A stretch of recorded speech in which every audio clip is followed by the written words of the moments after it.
Bienvenue dans cet épisode de Coup de projecteur. Si tu n'as pas écouté le podcast précédent, je disais que j'allais raconter ma retraite spirituelle en plusieurs épisodes en commençant avec la cérémonie de cacao. Alors installe-toi confortablement, c'est parti. Cérémonie cacao, donc elle nous a fait connecter à des situations. En fait, déjà rien sentir l'odeur du cacao. En fait, c'est le chocolat là qu'on boit quand il fait froid, ou ça nous renvoie à un moment où il y a eu ce moment doux avec cette odeur du chocolat. Donc quand il faisait froid, donc ça nous rappelle forcément des souvenirs d'enfance pour ceux qui ont bu du chocolat. Parce que des fois, il y a des gens qui n'aiment pas le chocolat, on est d'accord, hein. Il y avait un gros fossé entre quand on a senti le cacao, donc vraiment cette odeur qui nous ramène à quand on buvait du chocolat. Parce qu'il y avait vraiment cette image-là quand j'avais le Candy Up et quand mon chéri, il faisait ses chocolats chauds là, et que moi aussi je faisais pour mes enfants. Ce moment en fait de convivialité, d'amour et de partage avec ma famille, avec mon chéri, parce que voilà, il est de la Guadeloupe, donc forcément son chocolat chaud là, des Antilles, il fallait forcément qu'il me fasse goûter un moment dans sa vie. Et ça m'avait rappelé ça aussi, cette odeur de cacao. Et en fait, quand on le sent, c'est une chose, mais quand on le boit, c'est hyper amer. Ça m'a fait sourire parce que ça m'a fait penser à moi et dans mon amertume. Et en fait, plus ça allait dans le cheminement, plus en fait on s'habituait au goût et l'amertume se dissipait. Parce que justement, notre palais, il a commencé à capter, il s'adaptait en fait avec la mémoire du souvenir qu'on avait et l'odeur. Donc voilà, ça c'est important que je souligne parce que c'est vrai qu'on pensait boire un chocolat chaud bien sucré, la façon, mais en fait c'était vraiment 100% cacao quoi. Bien corsé, bien amer, mais hyper puissant. Moi ça m'a ramené direct à quand mon père il achetait les Candy Up, vous savez, les Candy Up au chocolat là, pour le goûter. Et ça m'a fait pleurer parce que avant de partir à la retraite, voilà, j'ai été déclenchée émotionnellement par mon père. Ça m'a amenée à lui. Et avant de commencer la cérémonie, Julie nous a fait tirer des cartes qui allaient nous accompagner durant cette retraite-là, et on a pris avec nous ces cartes-là. Et la carte que j'avais tirée, c'était vers le chemin des révélations. Et le message, c'était d'aller découvrir en fait les mystères de la vie et de ne plus avoir peur en fait d'aller découvrir tout ça. Et à la fin, si j'avais pas compris ce qu'il y avait à découvrir, je t'invitais à tirer une deuxième carte. Et la deuxième carte, c'était l'antidote, le pardon. Ça m'a bien fait sourire. Parce que avant de partir, je me suis dit bah ouais, ok, je comprends, je sais que j'ai capté pourquoi il y a eu ça. Donc il y a cette part de moi qui avait compris pourquoi il y a eu cette situation-là avec mon père, mais il y avait une part de moi qui avait envie d'accueillir les émotions et m'autoriser à lui en vouloir, aussi éphémère que ça allait être, m'autoriser à lui en vouloir et laisser infuser le truc et laisser passer. Et quand j'ai vu la carte du pardon, je me suis dit, ok, c'est potentiellement le moment. En tout cas, c'est l'invitation que j'avais. Et effectivement, par rapport à la situation que j'ai pu vivre avec papa, il y a eu une forme de non-reconnaissance que j'ai pu percevoir, en tout cas dans ma perception, de ressentir comme ça. Alors, il faut savoir que en tant que projecteur, la reconnaissance sous toutes ses formes, c'est super important pour moi. Donc ça veut dire que pour moi, c'est injuste quand une personne elle n'est pas en gratitude, reconnaissante et me reconnaître. Donc voilà, ça c'est mes challenges de la vie en tant que projecteur. Mais surtout, en tant que projecteur, c'est l'auto-reconnaissance qui va être un game changer pour moi en fait.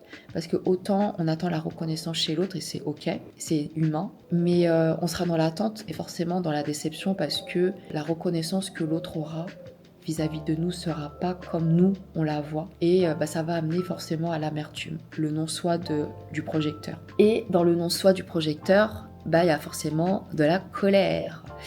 Et ce sentiment de colère, d'injustice, dans comment on va exprimer notre amertume, c'est ce côté agressif-passif là. Et les projecteurs qui m'écoutent, vous-même vous savez. Et donc du coup, j'ai compris en fait à travers cette cérémonie-là, qui était une libération émotionnelle, que en fait ça m'a ramené à papa du coup, à cette forme de rejet. Et je me rappelle dans la question qu'elle nous posait, à quel moment on a aimé cette personne-là. Et en fait, je me suis vue dans le ventre de ma mère.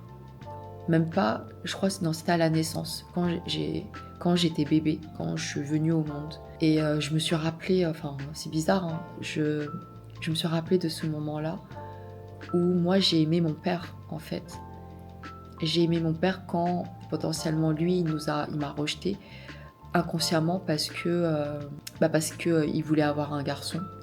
En bon asiatique chinois, c'était la politique du garçon quoi, l'enfant roi. Et d'avoir une fille, une deuxième fille, il y avait une pointe de déception que j'ai pu ressentir et que ma mère aussi, qui a pu potentiellement rejeter parce que dans ce qu'elle nous racontait, quand elle a fait des enfants avec papa, en tout cas quand elle a vu qu'il s'occupait bien, qu'il l'accompagnait en tout cas dans sa maternité, elle voulait lui offrir, entre guillemets, cette chance d'avoir un garçon. Et du coup, avoir une fille, ça, c'était, il y avait forcément de la déception que, en tant qu'enfant, en tant que bébé, ne pas sous-estimer la puissance du ressenti, parce que on est des éponges, hein, on ressent tout. On est énergie à la base, on ressent tout. Après, c'est à nous de faire le tri, mais en tant que bébé, on est des éponges à nos parents, on est des éponges aux émotions, à ce qui se passe autour de nous, à l'environnement. Et en fait, j'ai pleuré parce que, au fond de moi, je sais que mon père, il m'aime. Mais dans la matière, il y a eu des moments où j'ai enregistré ça, j'ai mémorisé ça comme du rejet et peut-être un amour conditionnel, alors que le parent, il est dans l'amour inconditionnel. Donc ça, encore une fois, c'est ma perception. Mais au fond de moi, je sais que mon père, il m'aime inconditionnellement. Mais pour autant, j'ai été construite, en tout cas, mon enfance a été construite par ce sentiment de non-légitimité parce que j'étais une fille.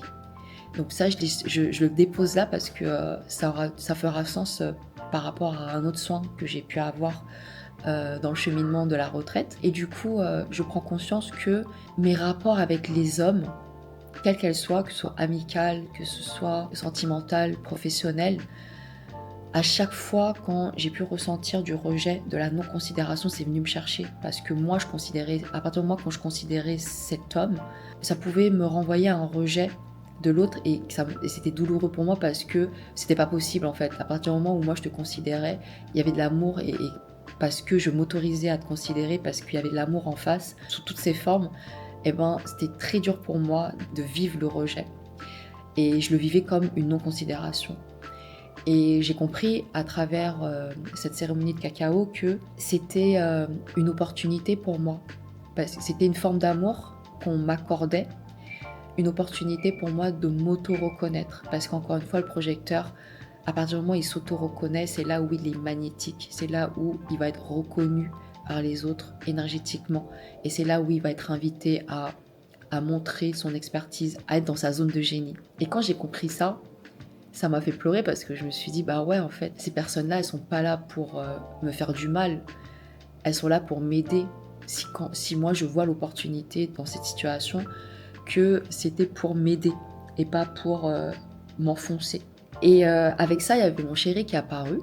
Je me rends compte que lui, c'est la personne, en tout cas jusqu'à aujourd'hui, depuis qu'on se connaît, qui m'a toujours aimée, qui m'a toujours reconnue. Quel que soit ce que j'ai pu faire ou qui je suis, il m'a toujours reconnue. Et c'est comme s'il balayait un peu, il venait compenser dans mon process d'auto-reconnaissance, en fait, cette reconnaissance-là, quand moi je m'auto-reconnais. Et franchement, j'étais en toute gratitude pour cette cérémonie-là parce que ça m'a fait faire prendre conscience dans mes rapports avec l'autre. Ça veut dire qu'à chaque fois que je vais potentiellement ressentir du rejet, ça sera une invitation à moi de m'auto-reconnaître. Parce qu'il n'y a pas plus important que mon auto-reconnaissance. En fait, c'est ce qui changera tout dans ma dynamique avec autrui et même avec moi-même. Donc voilà pour la cérémonie de cacao. En tout cas, nous on a bien pleuré. Pas de douleur, mais de libération. Tu sais comme moi que pleurer c'est libérateur. Et ça a bien annoncé la couleur sur ce qu'on allait vivre pendant cette retraite. On avait d'ailleurs tout prévu notre boîte à mouchoirs. Et toi, est-ce que tu as déjà vécu une cérémonie de cacao ? Est-ce que cet épisode a résonné avec toi ? Sens-toi libre de partager ou commenter cet épisode. Je suis curieuse de connaître ton retour. On se retrouve dans le prochain épisode où je te raconte mes soins chiro énergétiques avec Mathias. Merci de m'avoir écouté. À très vite sur Coup de projecteur.